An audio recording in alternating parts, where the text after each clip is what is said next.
right, thank you. Welcome you all to this nutrition in children's webinar. So I'll hand over to Halima to start now. Thank you. Good morning, everyone, and welcome to another session of Nutrition Conversations Africa.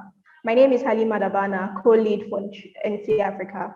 On behalf of Wandieville and the Global Alliance for Improved Nutrition, GAIN, we thank you for joining today to discuss nutrition in children, a critical factor for Africa's future. Nutrition Conversations Africa, which we call NCAfrica, is an advocacy platform aimed at illuminating African nutritional challenges and opportunities, transformative ideas, and game-changing solutions through continuous conversations, call to action, advocacy support, and engagement to curb malnutrition in Africa. Our aim is to solve the large gap in awareness and knowledge on nutrition matters on the continent through policy, advocacy, and media to bridge the gap and drive multifaceted engagement for our audience.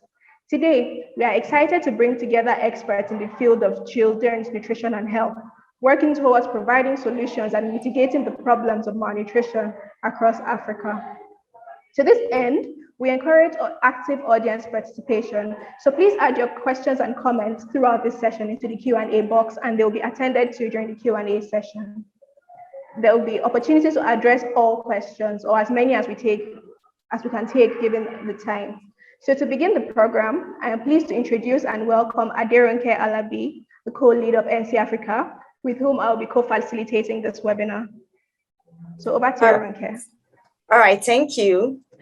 All right, thank you, Halima, and to all our speakers and guests. Welcome to this edition of Nutrition Conversations Africa. We are very excited to be able to have this discussion on children's nutrition. Good nutrition in childhood has long been recognized as a great concern in Africa, and the first 1,000 days of life, which is from the period of conception to 2 years, is a stage for cognitive development, learning behavior, mental capacity, and immunity. Children need to be fed with adequate nutrients to support their growing bodies and their brain. And since rapid growth occurs during these first 2 years of life, this period of life is sensitive to nutritional deficiencies in their diet. So malnourished children under the age of 5 are more likely to have lower productivity in adulthood. That is, they're more likely to be unemployed and in poverty. This implies the economy of a country in the sense that the gross domestic product of the country is lost. So children with adequate and optimal nutrition are assets to the future of a country and the continent at large. So Halima will be taking us through this panel session for today. Thank you so much. Thank you all for coming. All right, Halima, over to you. All right, thank you, Ronke. So as we mentioned earlier, in today's session, we would be discussing nutrition in children, a critical factor for Africa's future. So joining us today are 4 very distinguished panelists. It's a very special all-women panel today. As we work our way through the session, please put your questions in the Q&A box. So I'd like to begin this discussion with Ms. Vera Osei-Bonsu, the founder and CEO of Start Right Nutrition. She is the founder and CEO of Start Right Nutrition Limited and Eat Smart Nutrition, which was discovered based on her innovative ideas in blending food products to produce varieties of foods with adequate nutrients.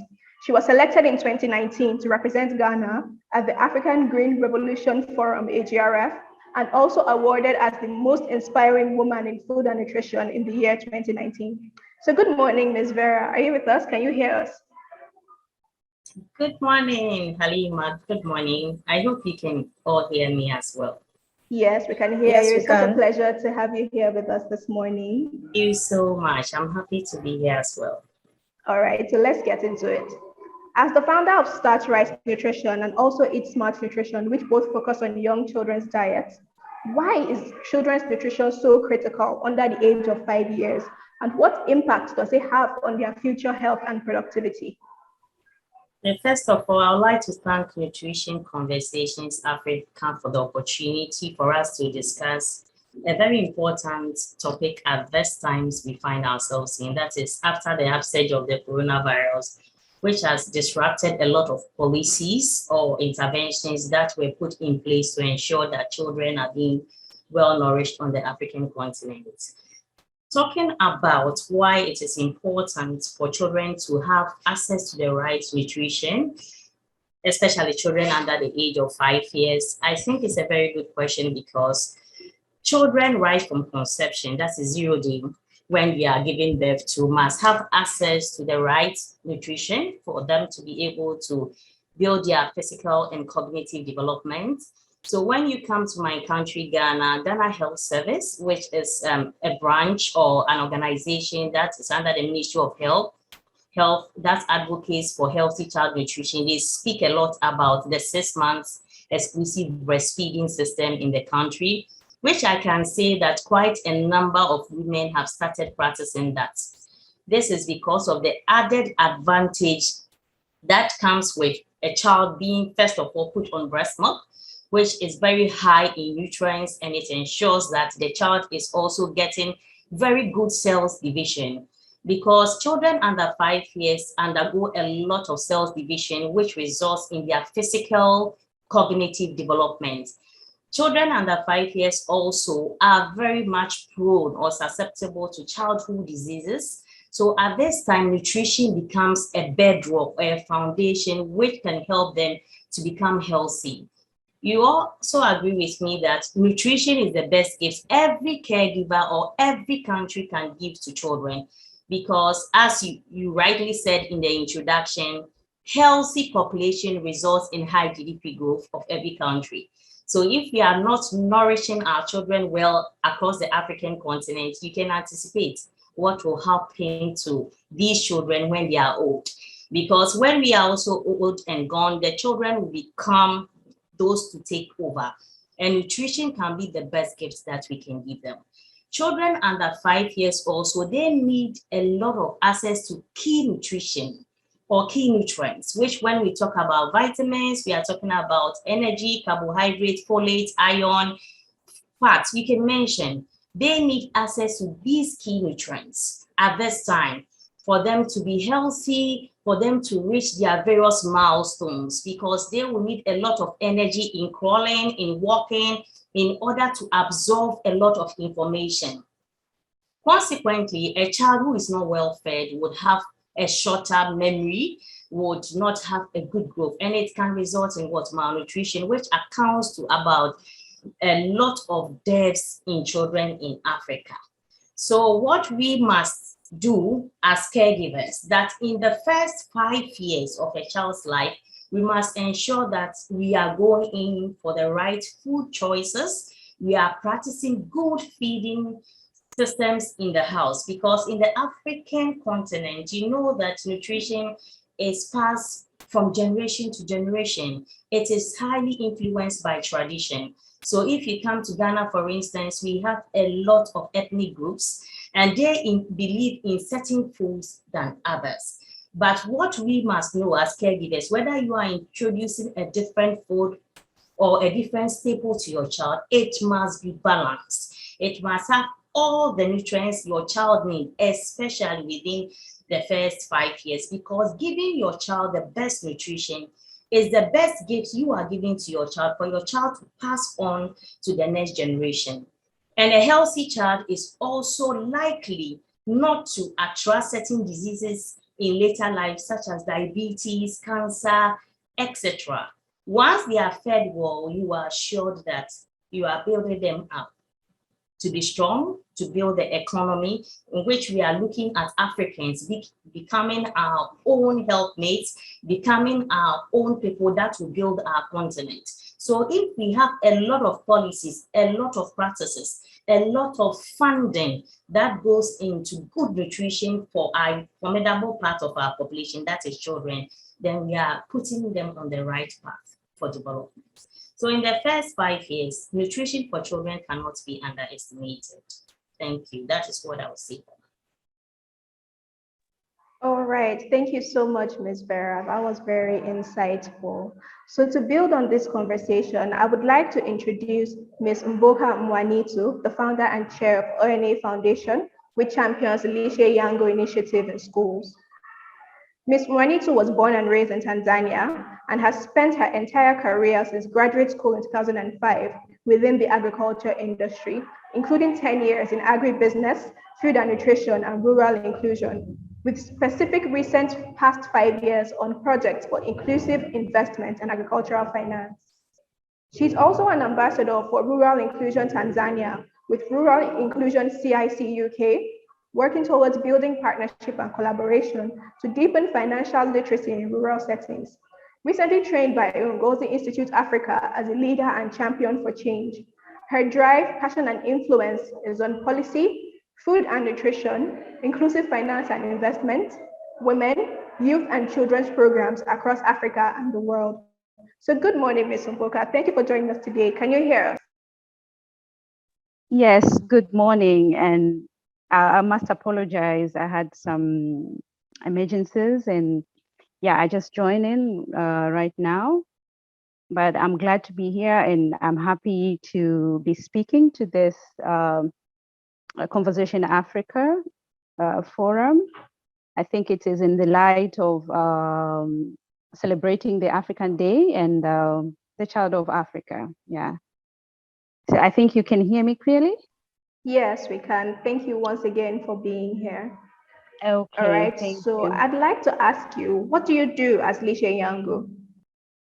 So at Lishe Yangu, what we actually do specifically is to educate about nutrition. And it's a homegrown initiative which was started in Tanzania and my own founding. And this was in the wake of me being a mother for the first time. So I realized nutrition is a very important aspect, and especially on the subject of 1,000 days. So I understand a majority of you here understand well about nutrition, and definitely I want to speak more on the connection about nutrition and the economic aspect and financial aspect, and again with the prosperity of the country and again for the continent.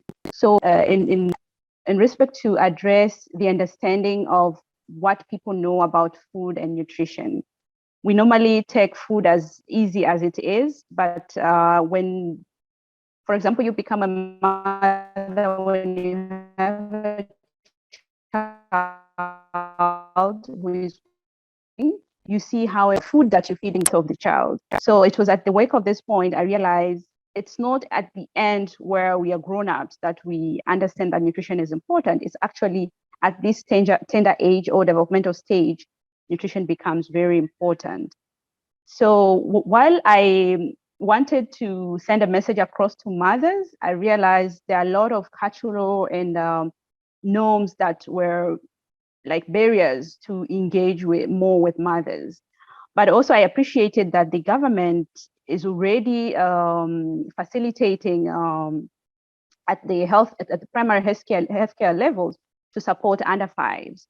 So out of this, I said, okay, after the baby are grown and they are at 5 years or 6 years old of age, they transit from home going to school or to other spaces where they might be eating away from home. So this is where that I thought nutrition initiative, Lishe Yangu initiative would be an element or a platform to send that message across for these children, and also making sure that they become change agents. So it was at this stage I had to transit from sending the message to the mothers and now engaging with school children, where I had to work directly with school-going age children. And the basic entry was engaging with them at a school level. So we started the initiative together with graduates from Sokoine University, where we were engaging with specific graduates who are doing food and nutrition and consumer behavior, so that they can send the message to the schools and engage with the school children. So since 2018, we have seen a success where we realized that the gap that was there, it was more on the knowledge. And of course, knowledge at different stages, from the children themselves as students, the teachers, and of course, the entire community around the schools, because there are also food vendors around the schools. So with Lishe Yangu, we successfully engaged with more than 30 schools in Tanzania. in the regions of Kagera, Tanga, and Morogoro, where it's our HQ base. And basically, we want to send a message that our local produce, they are very effective in terms of addressing the nutrition aspect, but how best are we using local produce? Are we connecting with farmers? Are we connecting with the SMEs? I see here we have different SMEs showcasing the product. How are these products understood by children? Because these are the key change agents later in their lives. So with us, we thought that a well-being of a child after transiting from a mother going to school is very important, because they also spend a lot of time at school, more than 3/4 of their daily engagement at school. It's purely either learning, playing, and eating. So this is why we launched the Lishiangu initiative, to make sure that we provide nutrition knowledge to children, but as well to the other communities around the school, especially the food vendors and the kitchen ladies, and of course the parents and teachers. Yeah, if I can end there. Yes, wow, thank you so much. So you're addressing the children themselves as well as the key change agents. Yeah, so that's very insightful. Thank you so much for sharing. So at this point, I would like to introduce our next panelist, Ms. Hope Ikani. Ms. Hope is the project coordinator for the Eggs Makes Kids project by Wandieville.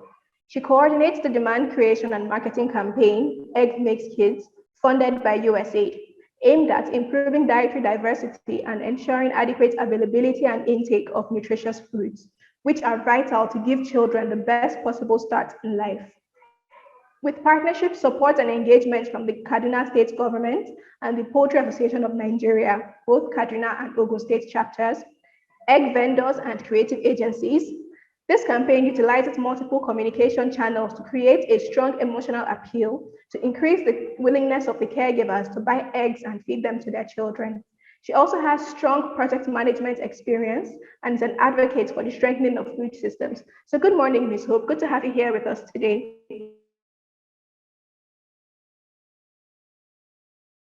Okay, so while we wait for Ms. Hope's microphone issues to get sorted, I would like to introduce the next panelist, Ms. Sheung Shongoleye, who's the founder and CEO of Baby Grubs.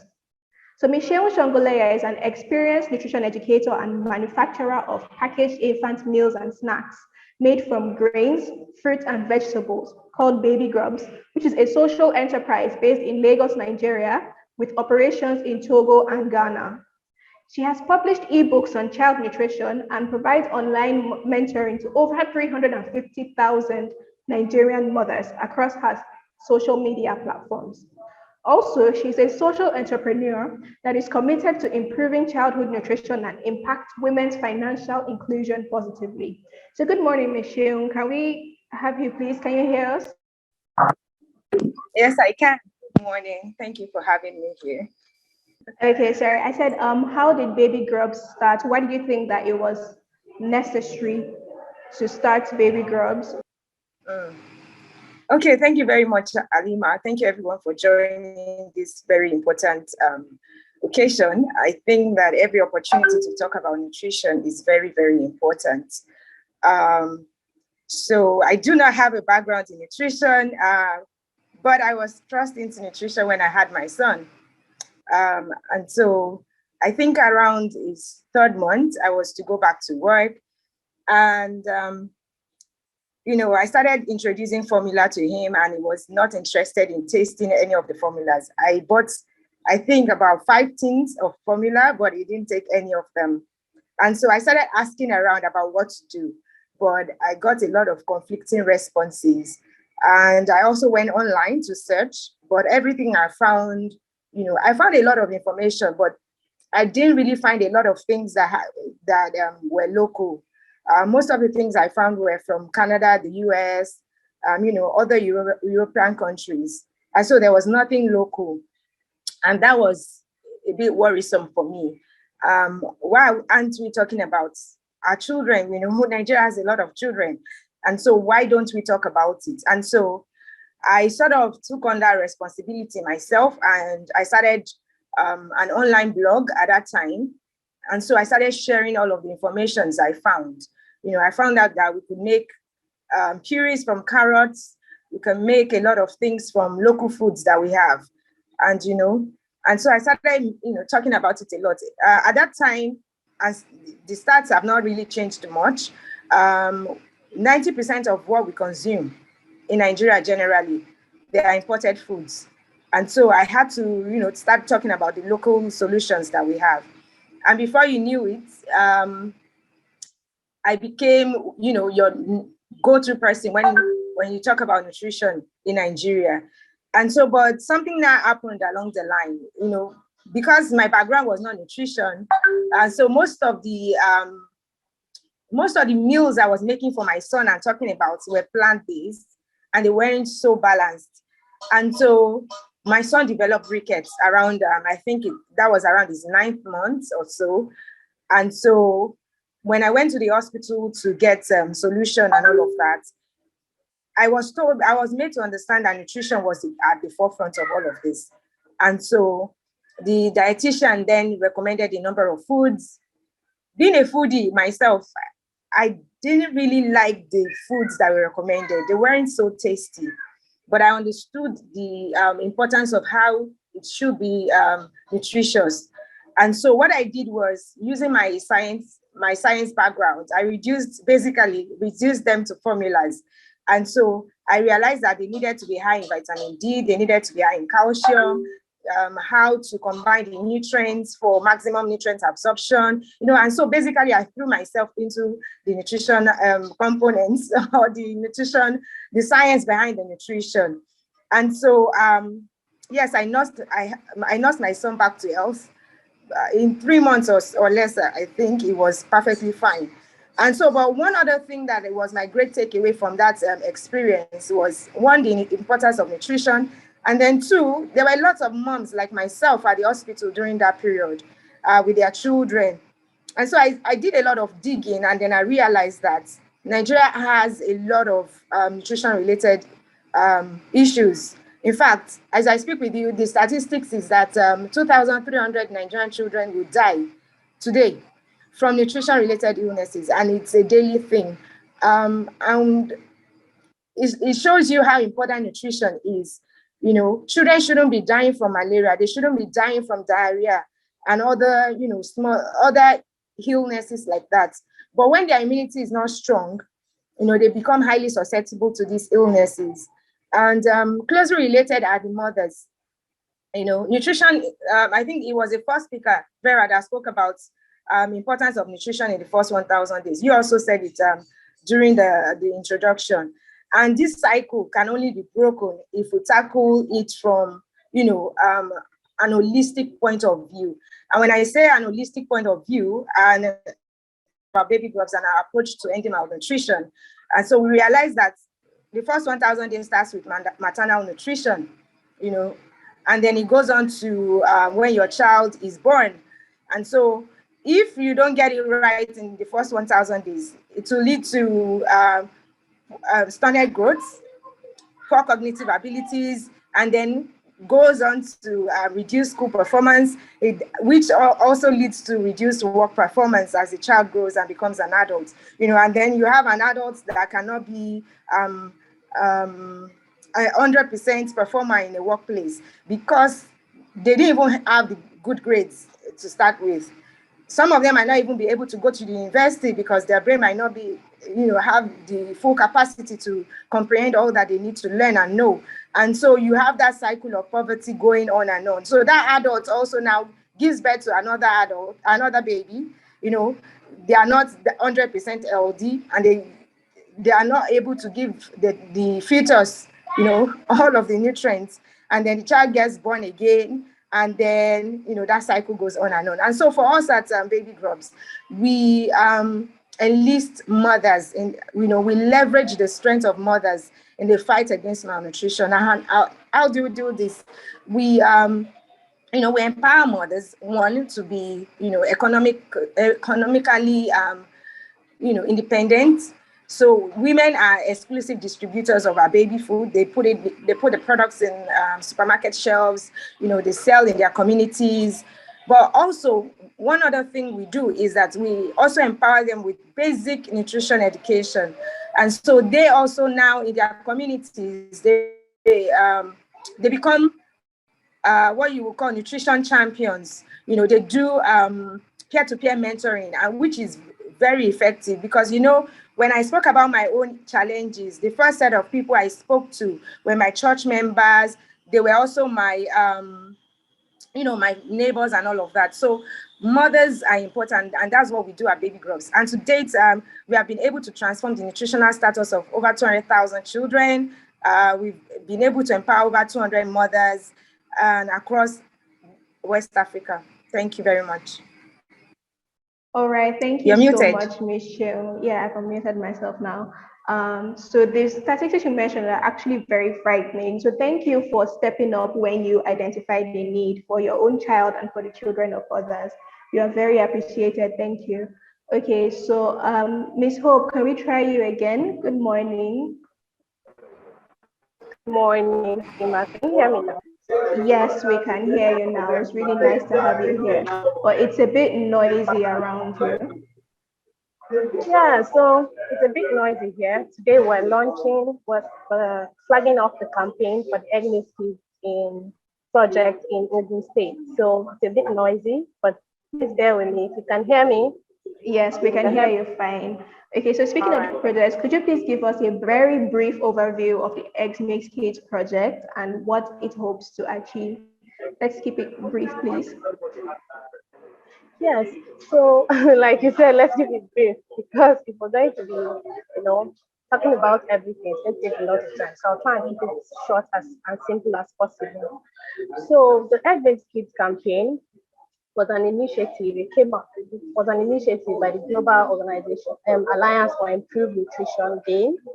They started it because they noticed that in improving diversity and ensuring adequate availability and intake of nutrition foods are vital to children to give them the best possible start in life. So that was what prompted the campaign because the statistics at that time, so 2018, children in Nigeria, we have many malnourished children, and about 40 something percent fall under the Northwest, and which Kaduna State was part of it. And so that was what prompted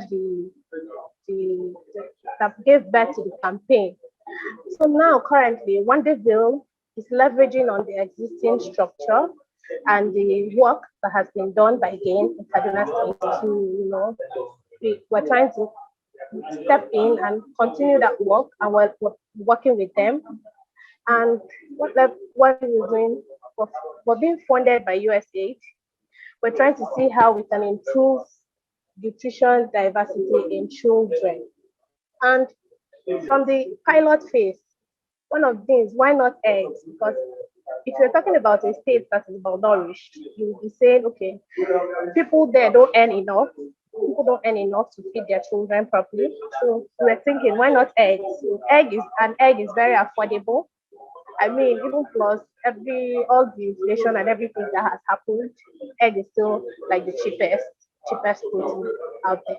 And so why not egg? Egg is good. Egg has a shelf life. Egg has a casing of its own. It avoids contamination. You know, it is milk. When you don't put milk in the fridge, after some time, it just deteriorates. An egg comes with its own protective casing, which is accessible. An egg is accessible to everyone. So we thought, why not go with this? So that was the basis of the campaign.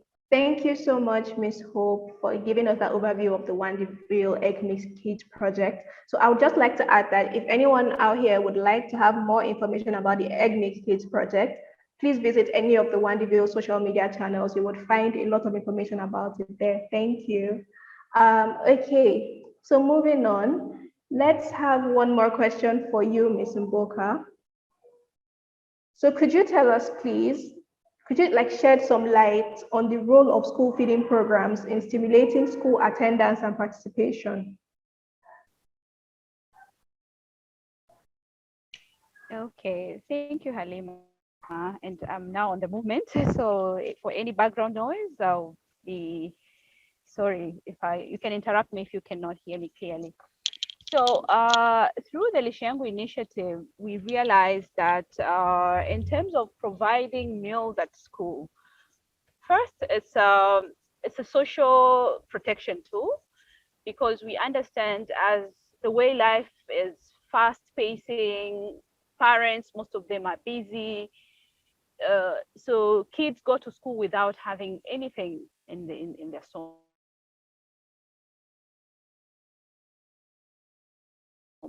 And when I say anything, it even says remote areas. Like if you look at Tanzania, Dar es Salaam, it's a commercial city, but when we talk about Dodoma, it's more a capital city, but it's in the middle of Tanzania.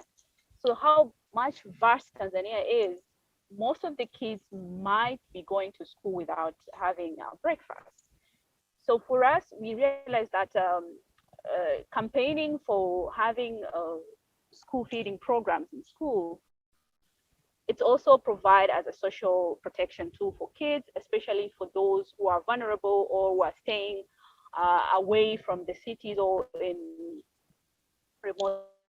So no matter how much government has supported to increase the enrollment level at primary school, but the assertiveness of the kids being in class and attending in class has been much more like a setback, because most of kids stay in class while they're hungry, so they cannot even be attentive and listening to their teachers. So if any school provide at least even twice a week or 3 times a week meals at school, the attendance becomes much higher and in that week. And of course, the assertiveness and being punctual in class become even higher, because they know that after a session, maybe in the morning, maybe at 10 o'clock in the morning, they'll have a cup of porridge. So for me, the school feeding program has effective in that way.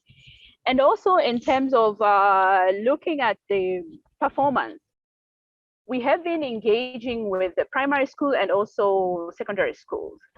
So at the level of secondary school, it's like at the end point, from that point, you make a child grow into becoming an adult. And this is like a transition stage of adolescent or reproductive age.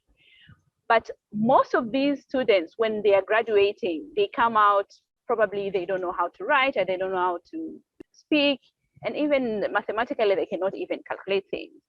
So given that we have been tracking from students who are finishing standard 7, or they are just in grade 6 and going to higher or upper secondary school, we have seen some improvement. And specifically for Morogoro, if I can speak, there's a school that we were engaging with. It's a secondary school, a form 1 grade, and this one will be for other African countries, maybe a 10th grade or 11th grade, would be much more committed and would be listening much more higher and being performing compared to if the school is providing meals compared to a school, because in most cases these kids, they stay in class maybe for 8 hours, but if that child is staying far from the school, she or he has to wait until they get back home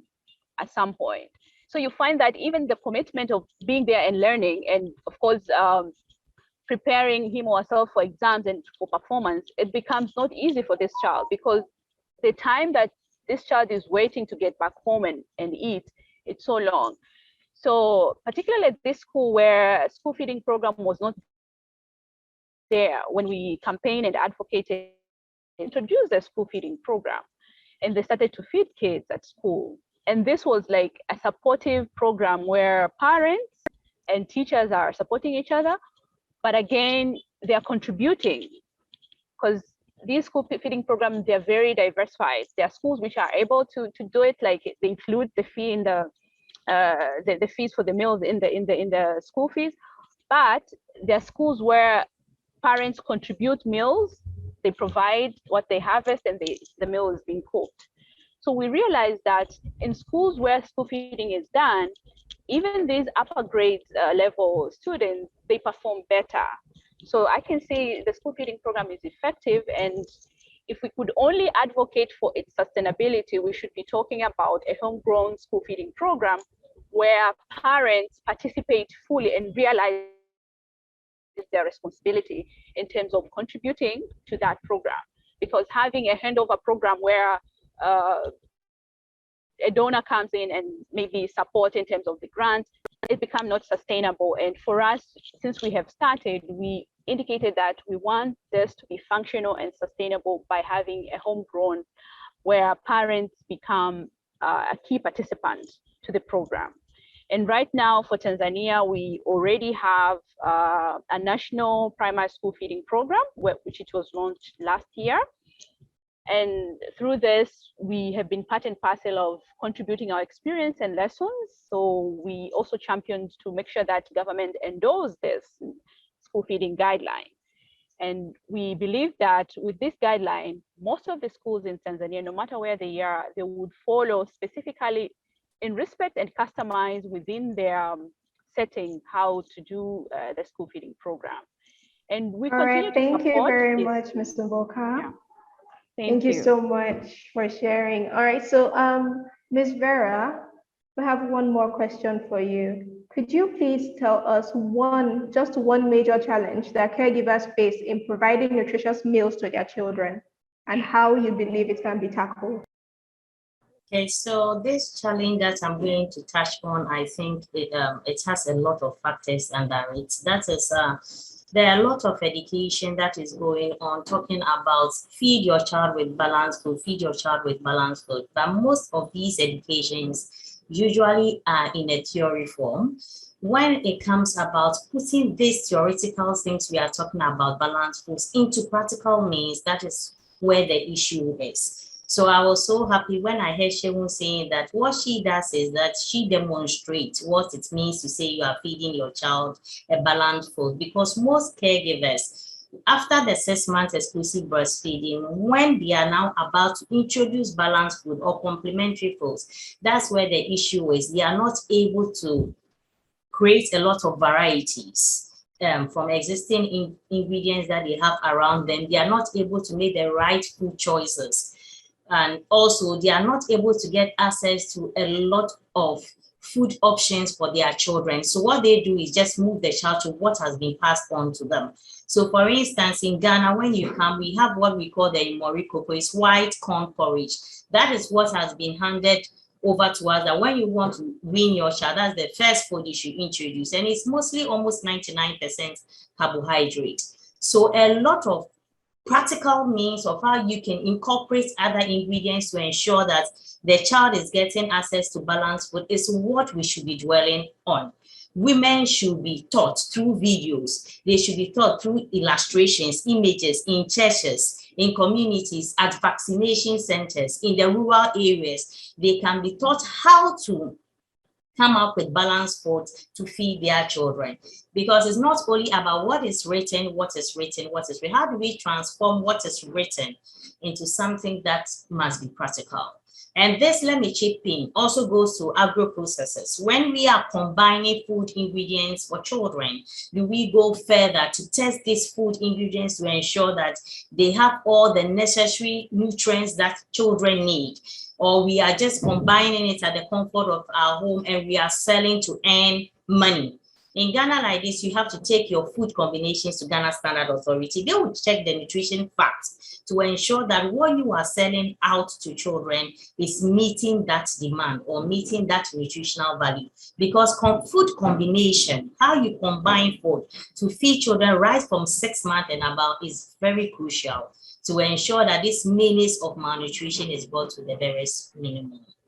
Thank you very much, Ms. Vera. And I would like to say a very big thank you to all the panelists for joining us today and for sharing your insights and perspective. It has been so awesome speaking with you all. So I would let Aderonke take over from here as we transition into the question and answer session. Thank you all once again.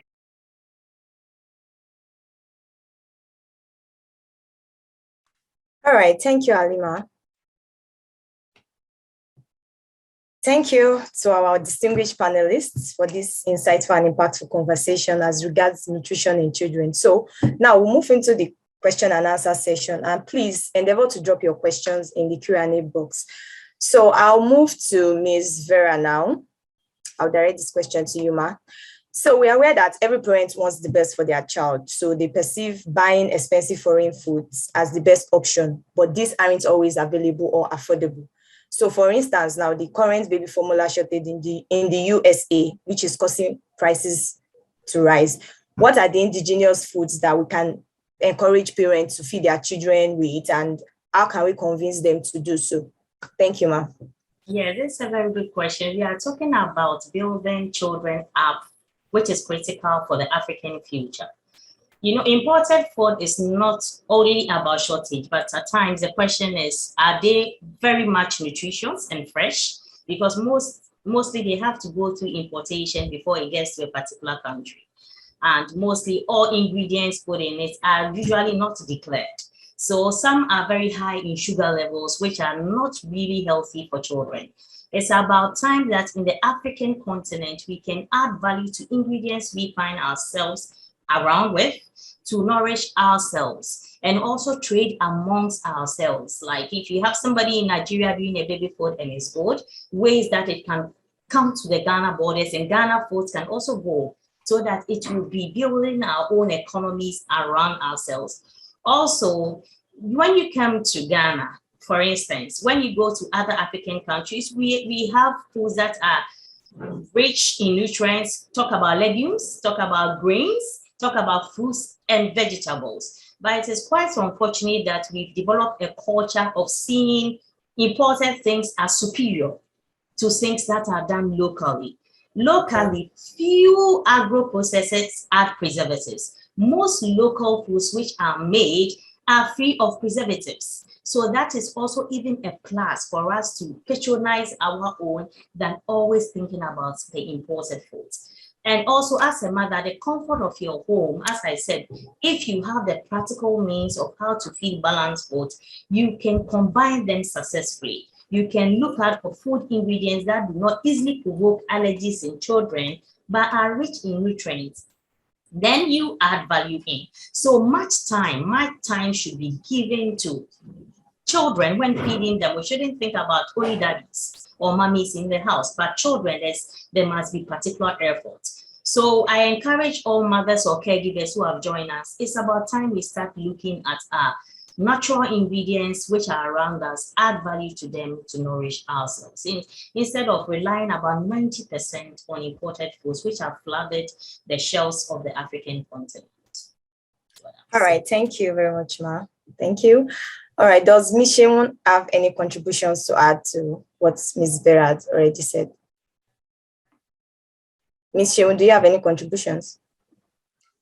I also think that, thank you for that beautiful question and insightful comments by Vera. I think also that we also should pay attention to certain things and not get carried away by concussions. Most mothers want to DIY, and when it comes to children's health, no, please don't DIY. Children can take family food, and then also I would also mention that caregivers need to understand that breastfeeding is still very, very important. Sometimes we relegate breastfeeding when the child starts complementary foods, and that's the word complementary means that they're supposed to complement one another. So I would also mention that breastfeeding should not stop.